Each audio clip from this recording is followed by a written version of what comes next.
नमस्कार दोस्तों, स्वागत है आप सभी का आज के सेशन में। जल्दी आप लोग जुड़िए, स्टार्ट करते हैं आज का सेशन। दोस्तों गला थोड़ा सा खराब है तो आवाज़ आपको थोड़ा सा आज खराब मिल सकती है, बट कोई बात नहीं, मेरी कोशिश है कि मैं आपको अच्छे तरीके से करवा सकूँ, ठीक है। तो basically again 360 degree concept coverage series चल रही है, जहाँ पर हम आपके साथ में जुड़े हुए हैं टॉपिक वाइज, मॉड्यूल वाइज चीज़ों को लेकर के। तो अगेन AFM पेपर 3 आपका मॉड्यूल सी यूनिट नंबर 24 का एक टॉपिक आज आपके साथ में डिस्कस करेंगे। कैपिटल स्ट्रक्चर बेसिकली टॉपिक है जिसमें हम थ्योरीज और approaches on capital structuring, capital structuring क्या होता है बताऊंगा मैं आपको, और कैपिटल स्ट्रक्चरिंग की जो थ्योरीज या अप्रोचेज हैं उनके बारे में भी हम डिस्कशन करेंगे कि किस तरीके से कैपिटल स्ट्रक्चरिंग करी जाती है। अलग अलग थ्योरी किस तरीके से कैपिटल स्ट्रक्चर करने के बारे में अपने अपने सुझाव प्रस्तुत करती हैं, उसको जानेंगे समझेंगे। बढ़ते हैं आगे सेशन की ओर। देन आप जुड़ सकते हैं हमारे साथ टेलीग्राम चैनल पर by the scanning of this QR code, और कोई भी आपका डाउट हो रिलेटेड टू दिस सेशन और इसका PDF भी आपको चाहिए तो वहां पर आपको इसका PDF मिल जाएगा। आते हैं सीधे, बात करते हैं कैपिटल स्ट्रक्चर की। देखिए सिंपल सी बात, यहाँ पर इस पे आने से पहले आपको मैं एक बात समझाता हूँ। यहाँ पर किसी भी बिजनेस को चलाने के लिए क्या जरूरत होती है? कैपिटल, ठीक है। अगेन एक कैपिटल अपनी होती है, एक कैपिटल जो आप बोरो करते हैं। बेसिकली यहां पर हम दो तरीके से कैपिटल की बात करते हैं, एक तो डेट होती है और एक इक्विटी होती है। ये दो शब्द आपको समझने बहुत जरूरी हैं। Debt behave like loan, debt का मतलब क्या होता है? लोन। जहां पर भी ये शब्द आ जाए ना डेट, आप समझ लीजिएगा, चाहे वो कोई इंस्ट्रूमेंट हो, डेट इंस्ट्रूमेंट्स, तो भी इसका मतलब कि वो ऋण के तरीके से बिहेव किया गया है। यानी कि अगर डेट इंस्ट्रूमेंट मैंने इशू किया हुआ है, ठीक है, तो मुझे बिजनेस में प्रॉफिट हो या ना हो इससे कोई फर्क नहीं पड़ता। जैसे आपने अगर बैंक से लोन लिया है तो क्या इस बात से फर्क पड़ेगा बैंक को कि आपको प्रॉफिट हुआ या नहीं हुआ? बैंक अपना लोन आपसे वापस लेगा, चाहे आपको प्रॉफिट हो चाहे आपको प्रॉफिट ना हो, उसको अपनी EMI चाहिए। सेम एज मैं अगर इन्वेस्टर हूं, मैंने किसी कंपनी का डेट इंस्ट्रूमेंट खरीदा हुआ है। डेट इंस्ट्रूमेंट्स का मतलब क्या हुआ है? मैंने किसी कंपनी से बॉन्ड खरीदा है, मैंने किसी कंपनी से कोई डिबेंचर खरीदा है, समझ रहे हैं मेरी बात की नहीं? तो फिर मुझे क्या करना पड़ेगा? हर हाल में मुझे इंटरेस्ट रेट उस कंपनी को देना होगा, क्योंकि मैंने डेट इंस्ट्रूमेंट परचेज किया है और कंपनी को ऋण दिया था।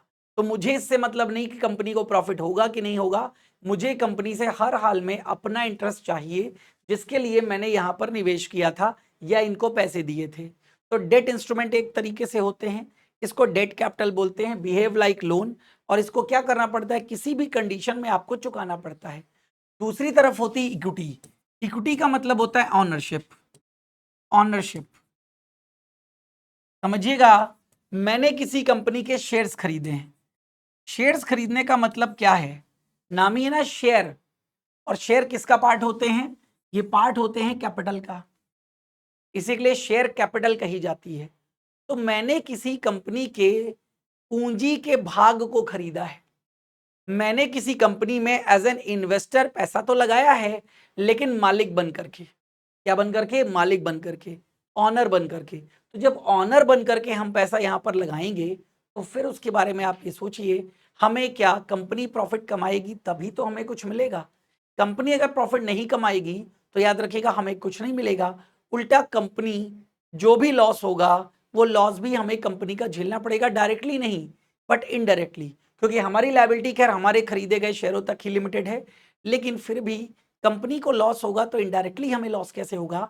इनडायरेक्टली लॉस ऐसे होगा कि हमारा जो शेयर प्रॉफिट है, ठीक है, वो क्या हो जाएगा? डाउनफॉल में चला जाएगा। यानी कि जितना मान लीजिए शेयर आपने 100 रुपए का खरीदा था, शेयर का प्राइस 50 रुपए रह गया, लॉस हो गया कि नहीं आपको 50 रुपए का?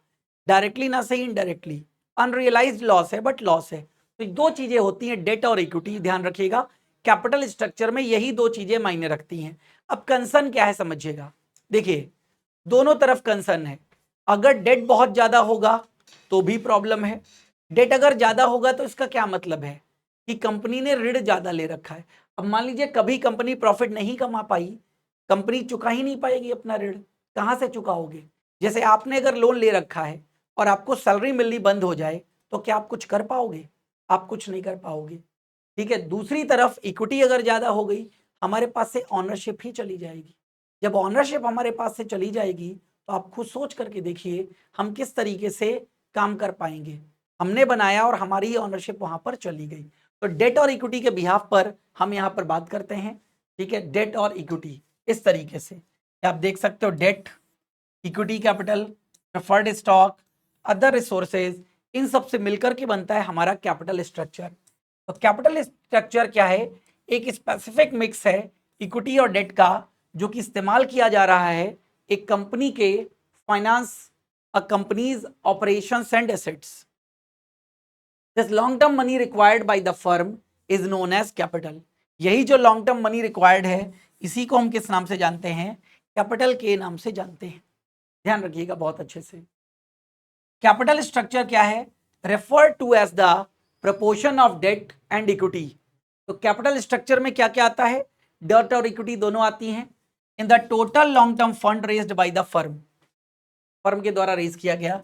जैसे आप फर्म स्टार्टेड इज बिजनेस, एक फर्म ने अपना बिजनेस शुरू किया by raising total long term funds of ₹500 lakh to meet its requirement as under. यानी कि बिजनेस 500 लाख रुपए से शुरू किया गया है, हम 5 करोड़ भी कह सकते हैं, जिसमें दो पार्ट्स हैं, इक्विटी और डेट।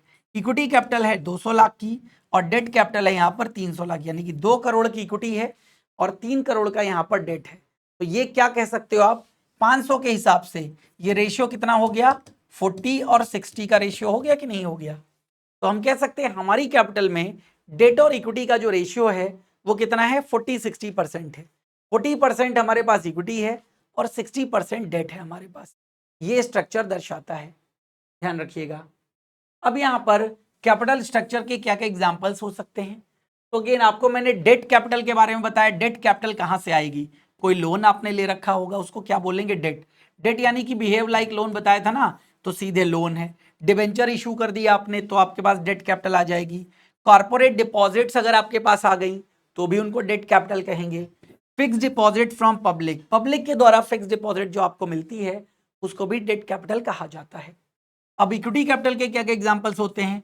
तो किसी फर्म में पार्टनर के द्वारा लगाई गई कैपिटल क्या कहलाती है यहाँ पर? ठीक है, equity capital. Then equity and preference shares जो इशू किए जाते हैं कंपनी के द्वारा, equity capital. Then retained earnings, retained earnings का मतलब है अनडिस्ट्रीब्यूटेड प्रॉफिट्स। जो प्रॉफिट आपने अर्न तो किया है लेकिन आपने डिस्ट्रीब्यूट नहीं किया है, कंपनी को फर्दर आगे बढ़ाने के लिए आपने वो रखा हुआ है, इसे रिटेन्ड अर्निंग्स या रिटेन्ड प्रॉफिट्स के नाम से जगह जानते हैं। ये डिविडेंड का ही हिस्सा है जो बचा हुआ होता है, ध्यान रखिएगा इस बात को। अब यहाँ पर 3 अप्रोचेज हैं, net income approach, net operating income approach और ट्रेडिशनल पोजीशन। ये अलग अलग अपने व्यूज बताती हैं यहाँ पर, इसके बारे में समझते हैं। देखिएगा यहाँ पर सबसे पहले नेट इनकम अप्रोच के बारे में बात करते हैं। क्या कहती है नेट इनकम अप्रोच? तो net income approach by David Durand, किसके द्वारा दी गई है? David Durand. ये अज्यूम करती हैं there is a definite relationship between capital structure और किसी फर्म की वैल्यू में। कैपिटल स्ट्रक्चर और वैल्यू ऑफ फर्म की वैल्यू ये इन्फ्लुएंस करती है कॉस्ट ऑफ कैपिटल को। यही कॉस्ट ऑफ कैपिटल है।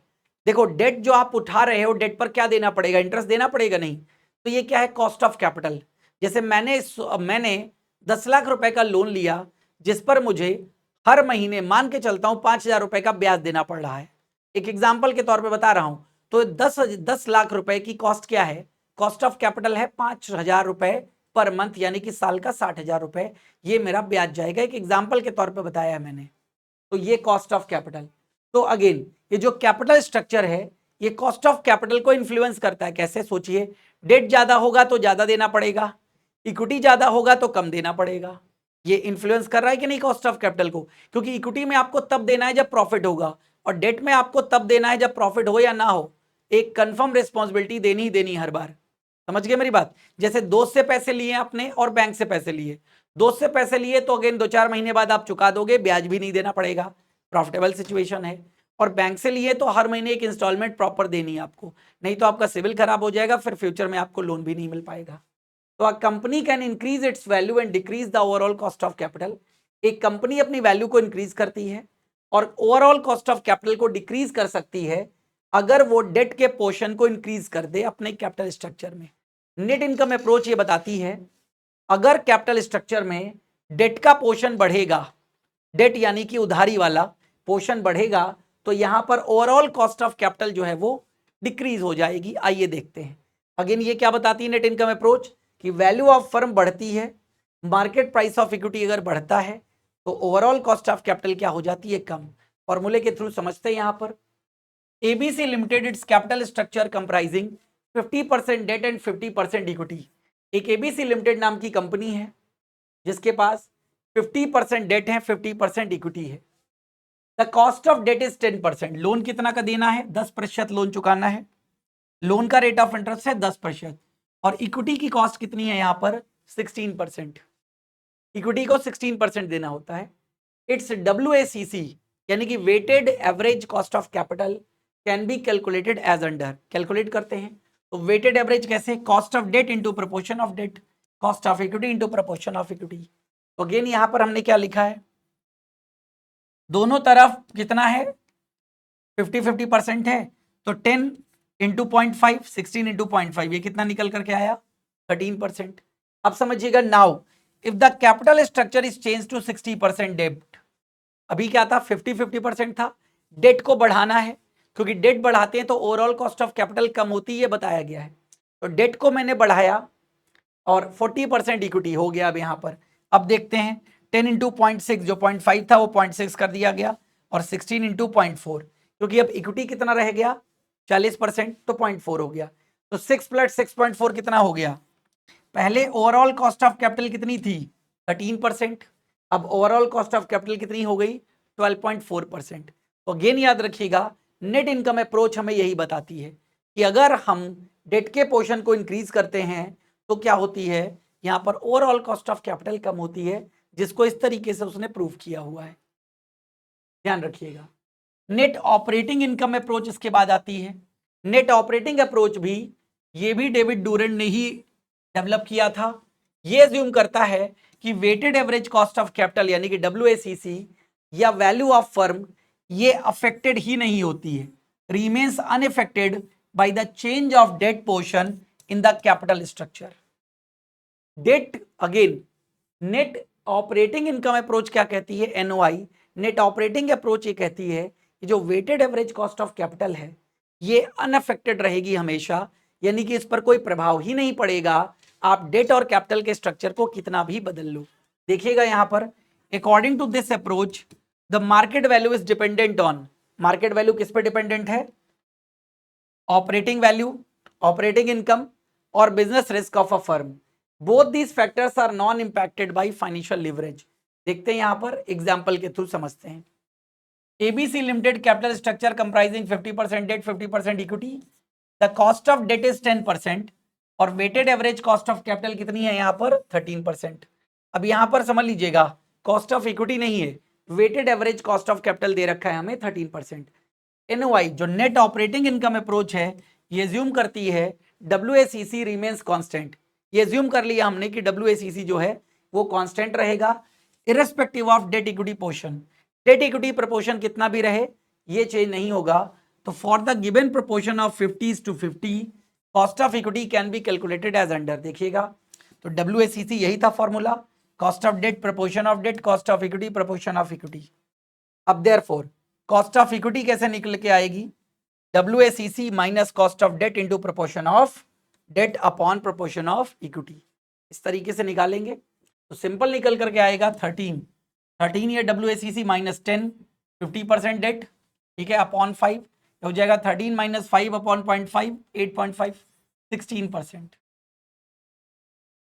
अब अगेन यहां पर कह रहा है now if the capital structure is change to 60% debt, 40% equity कर दिया, तो WACC remains constant 13%, cost of equity change हो जाएगा। देखिएगा कॉस्ट ऑफ इक्विटी कैसे चेंज हो जाएगा, ये तो वही 13 था, 13 ही रखा है, तो 10.06 अपॉन 0.4, तो ये वैल्यू निकल करके आएगी 17.5। पहले कितना था cost of equity, cost of equity था 16%, अब कॉस्ट ऑफ इक्विटी कितना हो गया है, बढ़ के 17.5% हो गया है, यानी कि लेकिन weighted average cost of capital ये नहीं बदली है। ये जो था इसको हम कांस्टेंट मानते हैं कि अगेन डेट और इक्विटी के प्रोपोर्शन को आप बदलोगे ठीक है। तो ओवरऑल आपका कुछ भी बदले, लेकिन weighted average cost of capital यहाँ पर बदलती नहीं है। तो हमने उसको एज्यूम कर लिया, उसी पर लेकर के चले, तो ये इस तरीके से निकाला जाता है। और तीसरा आता है ट्रेडिशनल पोजीशन। ट्रेडिशनल पोजीशन में हम क्या मानते हैं, ये takes into account a different but more realistic approach. ये अगेन डिफरेंट लेकिन मोर रियलिस्टिक अप्रोच को लेकर चलती है towards cost of debt capital and cost of equity capital. क्या कहती है, according to this approach when the proportion of debt capital increases, debt capital का प्रपोर्शन अगर इंक्रीज होगा तो capital structure of a firm cost of debt will start increasing beyond a point. अगर यहां पर डेट कैपिटल इंक्रीज होती है capital structure में तो cost of debt will start increasing. बिल्कुल सही बात है, यानी कि डेट का पोर्शन अगर हम बढ़ाएंगे तो कॉस्ट ऑफ डेट, जो कॉस्ट ऑफ कैपिटल है वो बढ़ेगी। This is because the creditors will be very of higher risk due to chance leverage of the firm. ठीक है, अगेन यहां जो क्रेडिटर्स हैं वो क्या होंगे, will be very of higher risk, क्योंकि ज्यादा लोन बांट रहे हो ना तो हायर रिस्क है यहां पर, due to enhance leverage of the firm. According to this approach, the benefit that a firm derives by debt is negated by the simultaneous increase in the required rate of return by the equity shareholders, as the increased debt increases the risk perception of the firm, mainly bankruptcy risk. Again, इस approach के अंतर्गत ये बात कही गई है। ठीक है, तो बेनिफिट क्या होता है फर्म का, the benefit that a firm derive by debt. Debt से बेनिफिट क्या मिल रहा है, ठीक है, हमने क्या कर लिया है, अपनी ऑनरशिप को तो बचा लिया है, ठीक है, लेकिन यहां पर दूसरा जो हमारे इक्विटी शेयर होल्डर्स हैं, ठीक है, सॉरी डेट इंक्रीज कर लिया हमने, तो यहां पर क्या होगा, risk perception of the firm बदल जाएगा और ये मेनली बैंक्रप्सी रिस्क की तरफ आगे बढ़ सकता है। क्योंकि लोन का पोर्शन अगर ज्यादा है, डेट तो मैंने क्या बताया, जब प्रॉफिट आपके पास नहीं होगा तो इक्विटी को तो बाद में चुकाओगे, डेट पहले चुकाना है, तो प्रॉब्लम यहां पर अपने आप ऑटोमेटिक क्रिएट हो जाएगी। तो ये तो थी तीनों position related to capital structuring. उम्मीद है आपको समझ में आ गई होंगी। फिर भी कहीं कोई डाउट अगर रहता है तो प्लीज आप स्टार्टिंग में जो टेलीग्राम चैनल का लिंक दिया था वहां पर आप हमें बता सकते हैं। अब दोस्तों बात कर लेते हैं विश्वास महापैक, विश्वास सेल की समय pw.live पर, मतलब फिजिक्स वाला सबसे बड़ी सेल में आपको एकदम प्राइसेस स्लैश कर दिए हैं सारे बैचेस के, अप टू 90% ऑफ आपको मिल रहा है। यहाँ पर आपको ऑल कोर्सेज में जाना है, गवर्नमेंट एग्जाम में जाना है, जैब कैब में जाना है, आप देख सकते हैं मात्र 1999 में आपको जीआईबी का महापैक मिल रहा है। महापैक मतलब जहां पर 20+ बैचेस आपको मिल जाते हैं। इन फ्यूचर जो हम बैच लॉन्च करेंगे वो भी आपके में ऐड कर दिए जाएंगे फ्री ऑफ कॉस्ट। अभी जो बैचेस चल रहे हैं और जो प्रीवियस बैचेस हम पढ़ा चुके हैं वो सब महापैक में आपको इंक्लूड मिल जाते हैं। तो महापैक का प्राइस भी आप देखिए इस समय कितना कम चल रहा है, 67% डिस्काउंट अप्लाइड है, 1998, 1999 वहां गलत लिखा हुआ है, ₹1 ज्यादा लिखा है, 1998 सॉरी, ये इस समय प्राइसेस का चल रहा है, ₹1 और कम है, ध्यान रखिएगा।